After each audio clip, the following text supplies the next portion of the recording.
In 2022, Medscape did a survey, and it showed that 23% of the doctors consider themselves clinically depressed. 64% of doctors in the United States is really burnt out, right?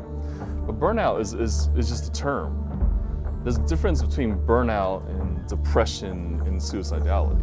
Even though there's a difference, the numbers rise together and they fall together and they rise together even more.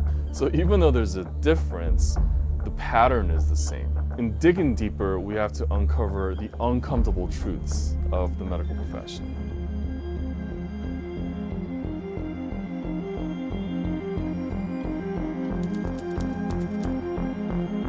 Deep in the healing heart of Costa Rica's jungle, we have come seeking something we can't quite name. A breath, a pause, a reckoning. We are healers, yet we carry wounds of our own. Wounds that medicine alone cannot mend.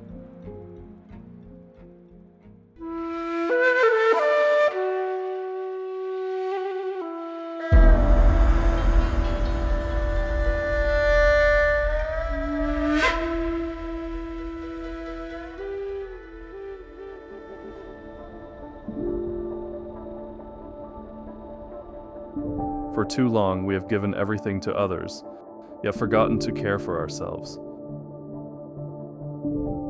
We came looking for answers. But what if we've been asking the wrong questions?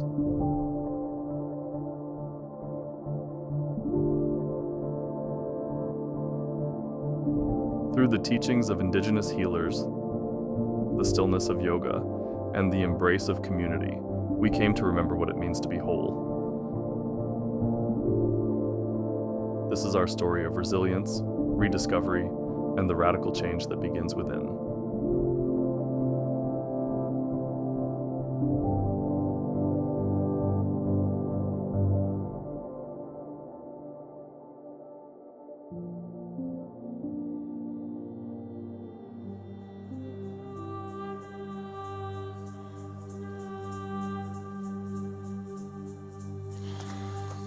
You know, a lot of doctors have very few places to talk to, and according to recent data, doctors aren't very forthright when it comes to speaking anything about mental health issues.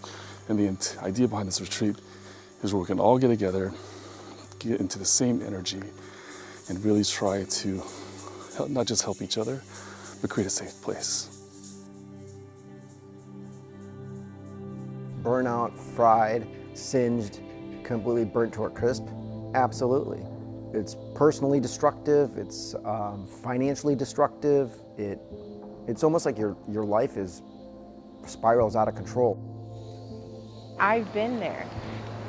I've trained as a doctor, and one thing led to another, and I ended up pushing and grinding and putting everything and everyone else first for so long and not taking care of myself that I burned myself out. And I was so depressed I couldn't get out of bed. And I didn't learn how to properly take care of myself.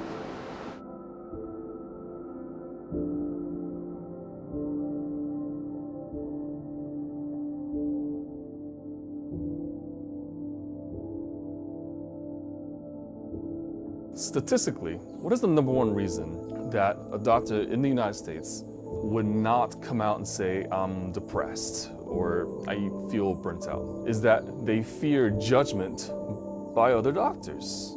And the second most common reason is that they fear being reprimanded by the state medical boards. They fear the license is going to be taken away.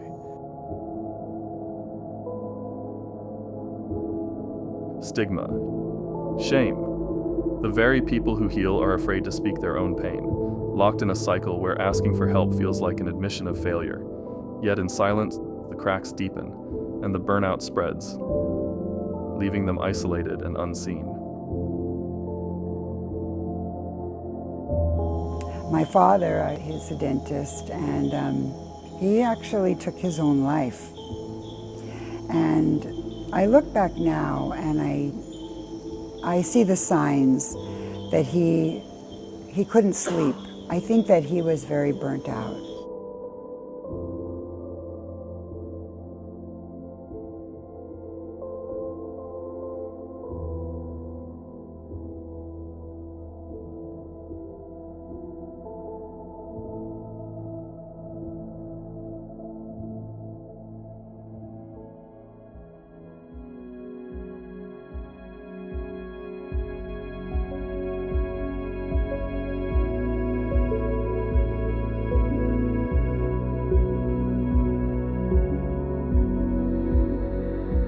This is something that we're caught in a lot in the healthcare system, is the savior model.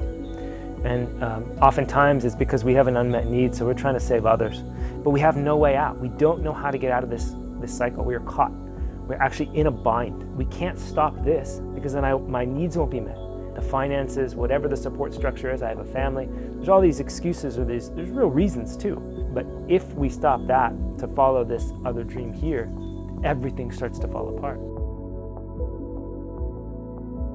Healer that's almost superhuman at sometimes. It almost seems like an unreasonable request. But yet, if we don't have the ability to do it correctly and do it well, then we start to get a sense of burnout when one starts to resent their patients, and then it becomes even harder to be present and empathic when that's needed.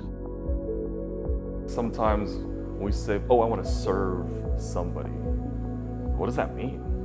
I want to serve somebody, or serve a community, or serve a patient. Because majority of the time, the healthcare professionals saying it, they're trying to be their hero. Whenever you're a hero, you suffer a tragedy. It's true in every relationship and case and movie, right? And so what is the tragic story of a hero is that the hero goes along a path and something occurs where there's a block, and that's where the burnout and stuff happens as well, right? Is the savior model. And oftentimes it's because we have an unmet need, so we're trying to save others. We see the wounded out there, we see the people who need help, and we want to fix it. And oftentimes it's because there's something within us that actually needs to be addressed. We can be taught that it's important to work hard, and in order to get where you want to go, you must work hard. Imagine what's being implanted in your psyche, hypnotically, as you're in this open state when you're a child. You're literally in a hypnosis state. Right? So you're being told, work hard, be a good boy, be a good girl. My grandparents were military, both grandmother and grandfather. And I remember them saying, stop being so sensitive. Stop being so sensitive. Imagine as a 5-year-old, 8-year-old, 10-year-old, 12-year-old, whatever the case is, somebody took your toy, something happened in your reality that was important. And they say, don't be sensitive. In other words, don't be like you, or else I'm not going to love you. The empathy that once drove them becomes a source of bitterness, compassion fatigue, the point where caring feels like a burden, where every patient becomes a reminder of the healer's own suffering. It's here that burnout becomes more than exhaustion. It becomes disillusionment.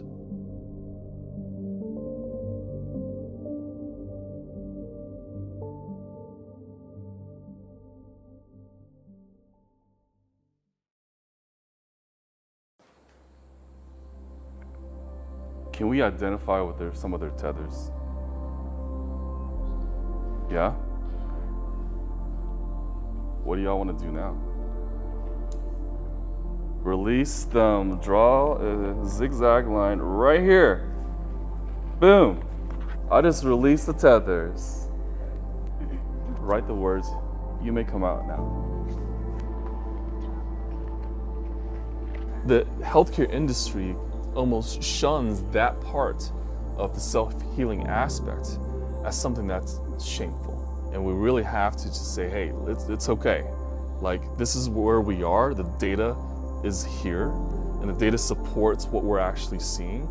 And to go and be existing in a future where the healthcare profession is actually productive, we have to focus on being human first, and then our profession second. And I realized one of the words that I put down as what was holding me back is me. at first I went back and forth. Is it obligation? Is it family? Is it this? And then I ultimately, at the end of it, really it's me, and me for all three of them. And when I opened the book after I was freed or allowed to be free, it just hit me so hard in my heart chakra, like my heart space, it's aching, but like also relief at the same time, to be given permission that it's okay for me to feel these things, and it's normal to feel these things, because everybody else in this room is feeling it too. Just, it feels nice to be seen. It feels nice to be heard. And it feels so great in this I can't believe it's only been 48 hours. Like, I feel like I've been here for a month.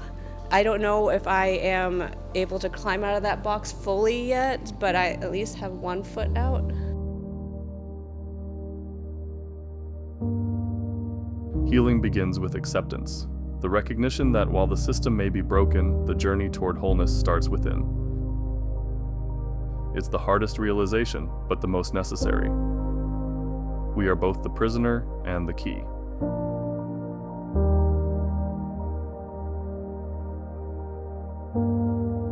If we, as physicians, work on ourselves first with internal work, with spiritual work, with the understanding that our relationships with ourselves and our friends and families are the primary thing that makes us human, and we're able to impart that energy into the patients, this is where we deliver the value of where modern medicine is going to go. In the end, healing is not just about recovering from burnout.